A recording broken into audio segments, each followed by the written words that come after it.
Nah, ini teman-teman, ini sudah suatu teori bahwa orang seringkali banyak berandai, memikirkan masa depan terlalu berlebihan. Padahal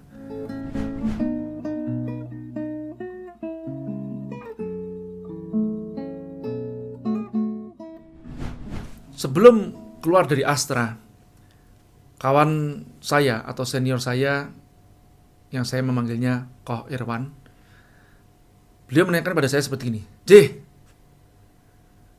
lu udah persiapan buat bangun usaha lu?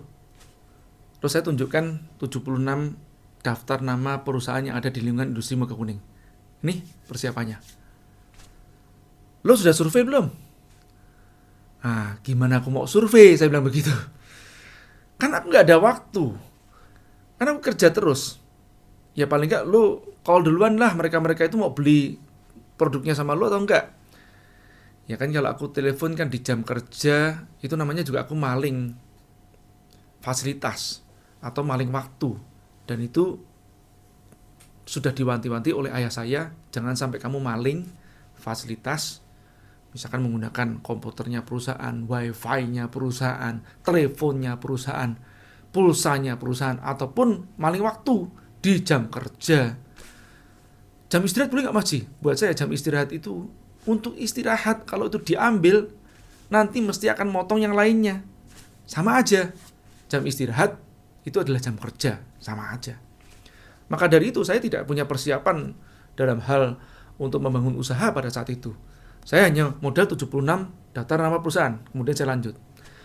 Mosok sih 76 daftar nama perusahaan ini nggak ada 3 yang nyantol begitu. Ini 3 aja yang nyantol, aku udah bisa hidup. Saya berkata seperti itu. Itu menurut kalkulasi saya. Tahu nggak? Setelah saya keluar, saya datangin door to door satu persatu perusahaan tersebut, atau saya telepon duluan sebelumnya untuk membuat janji. Dan nggak ada satu pun yang nyantol. Ternyata dulu saya mungkin memberikan kemudahan bagi supplier baru untuk udah sini masuk.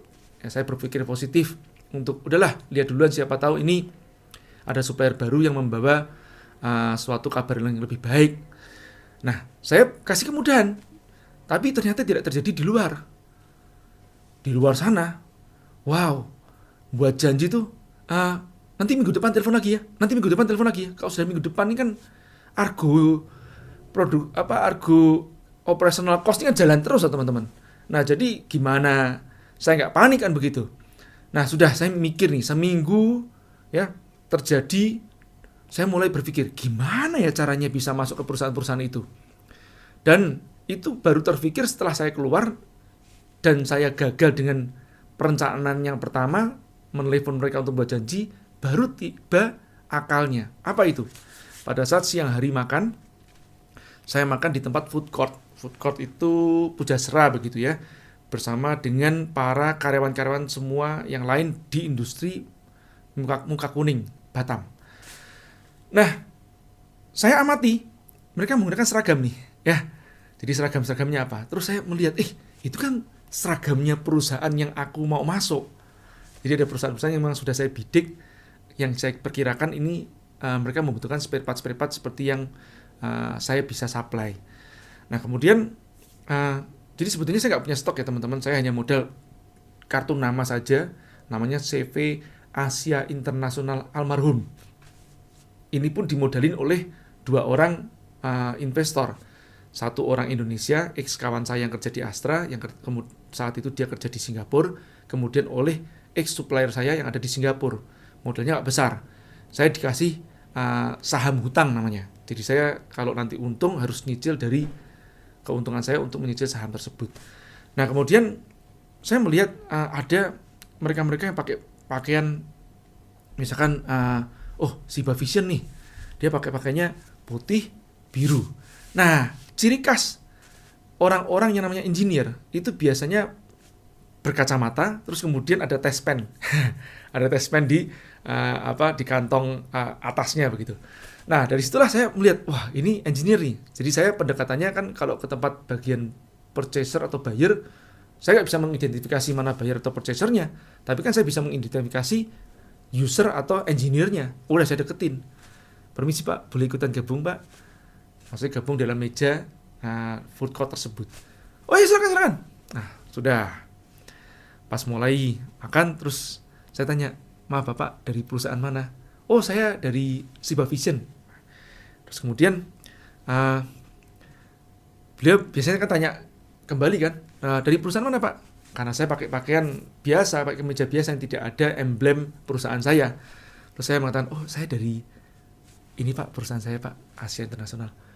Terus dilihat, kartu nama saya itu kosong kan, jadi nggak ada tulisan apa-apa, kecuali tulisannya adalah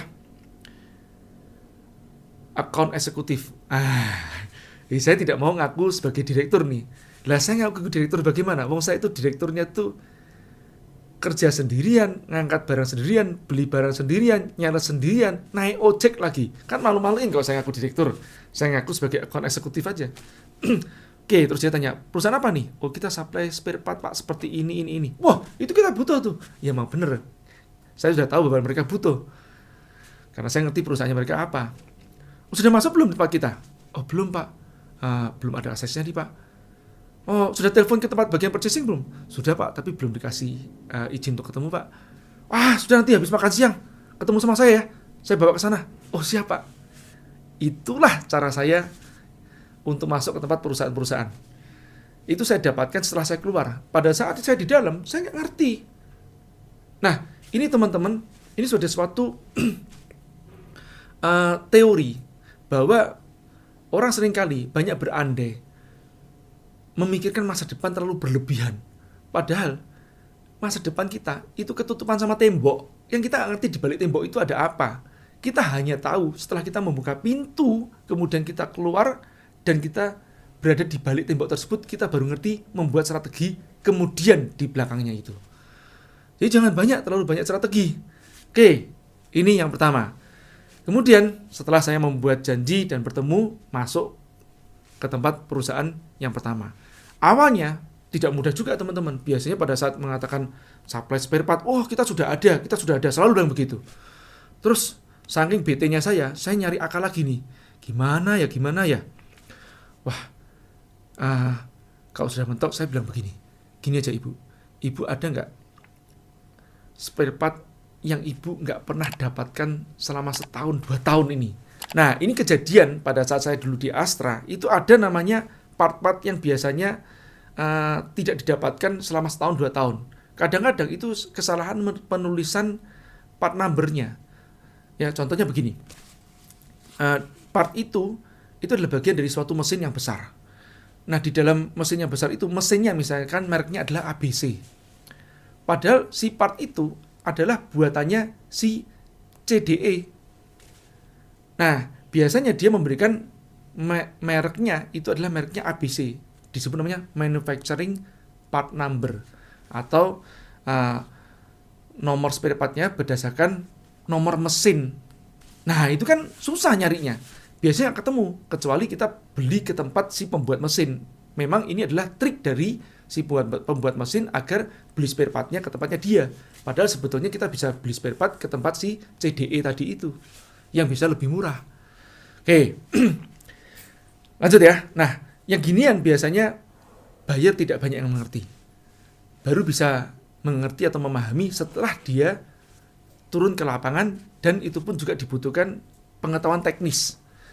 Tanya kepada si end usernya, tanya ini ada produk substitute-nya nggak? Atau ini asli mereknya apa? Atau dia spesifikasi teknisnya apa? Kadang-kadang kita bisa mencari dengan merek yang berbeda. Kalau dia sepakat setuju, kita carikan, kemudian dia tanda tangan, approve, dan kita bisa mendapatkan spare part itu. PO-nya jadi close. Oke, nah ini yang terjadi di perusahaan-perusahaan yang lain juga. Nah, saya dulu termasuk spesialisasi nyari barang-barang yang susah seperti itu. Pas saya tanyakan, biasanya ada. Loh, ada Pak. Bapak bisa? Bisa. Oke, sini saya kasih Pak. Nah ini Pak. Terus saya lihat sebentar. Saya udah biasanya ngerti nih ya barangnya. Ada contoh barangnya nggak? Kalau ada seperti itu lebih enak. Ada. Oh, saya udah ngerti. Ini dia salah nulis part number. Oke, kalau nggak saya biasanya tanya, ada end usernya yang bisa saya temuin? Oh, ada Pak. Saya temuin end usernya, saya catat spesifikasinya, dan saya mendapatkan itu. Ya, dan saya mendapatkan replacement part-nya. Nah, Dari sini saya janji, Ibu, insya Allah ya, 2 hari saya akan fax ke Ibu penawarannya. Oke Pak. Nah ternyata setelah saya dapatkan informasinya 2 jam saya fax. Nah disitulah saya mendapatkan kepercayaan dari si customer ini. Itulah cara-cara saya masuk yang saya tidak pernah terpikir sebelum saya terjun di lapangan. Ya. Kemudian tahapan selanjutnya, saya punya rutinitas. Biasanya jam 9 pagi saya sudah harus ada di lingkungan industri tersebut dan sudah membuat janji-janji untuk ketemu. Kemudian makan siang saya berburu seragam-seragam yang saya mau dekatin tadi itu yang mana saja. Nah jam 3 sore biasanya klien-klien kita sudah tidak mau menerima tamu. Jadi setelah asar saya biasanya ngopi atau ngeteh sejenak di satu tempat yang nongkrongnya salesman, namanya Morning Bakery di lingkungan industri Muka Kuning. Sambil makan roti kacang. Nah, kesukaan saya ini roti kacang ya. Roti kacang dengan minum teh O. Teh O itu adalah teh manis panas kalau di Batam. Kemudian di sana kumpullah para salesman yang dulu mereka itu adalah ex supplier saya. Biasanya begini ketemu, Pak Jaya, Jay. Nah, saya akrab dengan mereka dan alhamdulillah karena saya tidak pernah menerima suap sesen pun dari mereka, jadi saya punya harga diri untuk bertemu dengan mereka. Ini pentingnya masalah kredibilitas atau integritas. Pada saat itu, wah mereka langsung akrab. Jay, gimana Jay? Udah masuk mana aja? Belum banyak sih bang, baru sini nih. Sini udah belum Jay? Belum bang. Sini udah belum bang. Nah, ini ada nih yang namanya saya manggilnya Bang Zulhendri ya, Bang Zulhendri ini dulu supplier saya. Jadi saking kita ini sudah akrab ya, saya sering kalau diajak mancing bersama-sama mereka nih. Jadi saya biasanya tidak suka di-entertain kayak apalagi ke hiburan malam ya, itu insya Allah saya tidak suka ya lari ke tempat-tempat dugem. Nah, saya sukanya apa? Mancing, nonton film, itu tuh aja. Begitu diajakin mancing, ayo mancing gitu kan. Nah, saya akrab dengan beliau. Terus dia tanya, sudah masuk sini belum? Belum, sini belum. Kenal nggak sama mereka? Ya itu bang, aku telepon ditolak. Maksud tolak itu, dia bilang sibuk lah apalah. Oke J, lo besok ada waktu nggak? Ada bang, pagi bang, bisa bang. Oke, aku atur janji ya, siap bang. Udah, ditelepon sebentar nih. J, besok jam 10 J, sama aku ke sana, nanti aku anterin, aku kenalin. Siap bang.